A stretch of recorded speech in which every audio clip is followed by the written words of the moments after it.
ماكم الكل تحبوا على غسية تكون سهلة وبنينة، ماهيش مكلفة وفي ساعة ما تحضر. اليوم باش نعملوا مع بعضنا الطبيق هذاك نتاع السابلي بمغرفتين مارغيري وعظمة. دونك نتبعوا مع بعضنا طريقة يجيكم سابلي بنين هشوش ويذوب في الفم. ومغرفتين كبار مارغرين نزيدوا عليهم 70 مليلتر زيت نباتي، عظمة اكستريت فاني، ونخلطوهم مع بعضهم حتى لين نتحصلوا على التكستور الكريمي. باش نزيدوا 100 غرام سكر محور نخلطوهم مع بعضهم، ومن بعد نزيدوا 3 مغارف كبار نشا، ونزيدوا الكونتيتي نتاع الفارينه، ونزيدوا معاهم نص باكو خميره نتاع جاتو. بالنسبه للكميه نتاع الفارينه ما نجمش نعطيكم اكزاكتومون على خاطر فما فارينه تشرب فما فارينه لا، دونك نصبوا بشويه ونلموا حتى لين تحصلوا على عجينه تكون طريه.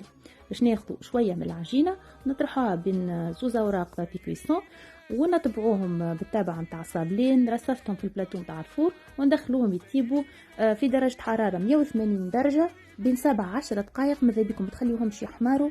من بعد زينتهم بالطريقه هيك، ذوبت شويه شوكولا نوار، رشيت شويه بيستاش، الاخرين رشيت عليهم شويه سكر محور، ولصقتهم بالمعجون بالشوكولاته. حسيلوا انتم زينوا كيما تحبوا. فوالا هذه الريسيت نتاع اليوم، ان شاء الله تجربوها وتعجبكم.